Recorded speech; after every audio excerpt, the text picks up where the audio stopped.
Welcome to Orbit Deniers, the climate science you've never heard of. Now, a mathematician named Milukovitch back in the 1920s did the math on the Earth's orbit. He came up with what's known as the Milukovitch cycle. That has three basic theories. The Earth's orbit is elliptical.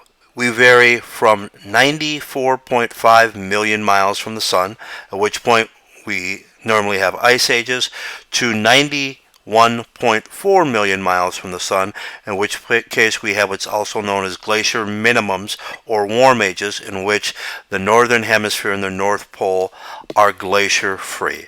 Now, according to the Milukovitch cycle, it is normal for the glaciers to melt. Also, the Earth has a wobble. That wobble gives us winter, spring, summer, and fall, and that wobble changes on a knowable basis. The Earth axis also changes. That is on a 40,000 year cycle. So you have three separate cycles working at the same time. All three cycles have a major impact on Earth's climate. When they work together to warm the planet, we are glacier free. When they work together to cool the planet, the Earth is surrounded, or the northern hemisphere is covered in ice. This cycle has nothing to do with man-made global warming. As a matter of fact, the glaciers started melting 17,000 years before Henry Ford came out with the Model T, the first mass-produced internal combustion engine. Therefore, the internal combustion engine cannot be driving the Earth's warming because it began warming before we began putting massive amounts of CO2 into the Earth's climate. Inconvenient little fact for Al Gore is during the time of the dinosaurs, the Earth had 12 times as much CO2 in its atmosphere, was 13 degrees warmer, and this is something AOC would never tell you, is the Earth was perfectly fine having that level of CO2. As a matter of fact, the North Slope of Alaska had palm trees in it, and there was so much food that lizards could grow to the size of Tyrannosaurus rex. I think the average human being could easily adapt to an Earth that dinosaurs, basically lizards, thrived in. I think we're a little smarter than lizards. Now, AOC uses man-made CO2 and the elimination of it as a fundraising tactic. Her Green New Deal requires zero emissions in the United States by the year 2030. That, first of all, is unreasonable. That means all cars, gasoline, diesel, and ethanol subsidies would go away. The car you currently own would become unusable.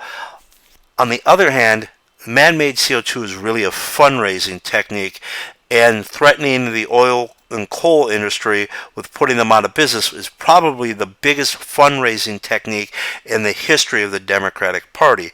That, I think, is the true goal of AOC and the Democratic candidates. What they're going to do is they're going to outlaw CO2, and then they're going to sell CO2 waivers or CO2 ways for the oil and gas industry to get out of it with waiver deductions, CO2 deductions, CO2 credits, what have you. They're going to sell those to the multi-trillion-dollar energy industry in exchange for campaign donations and for envelopes.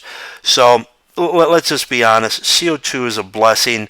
Man-made CO2 has increased crop yields by 40% over the last 150 years. Man-made CO2 makes the Earth a greener, better, healthier place, and the true driver of Earth's climate is its orbit around the sun. It's called the Milukovitch cycle, and we here at Orbit Deniers is dedicated to educating you on how the Earth's climate is controlled by its orbit. You can go to orbitdenier.com. Check us out. We are making a documentary film that will explain this in detail. Please donate to that project.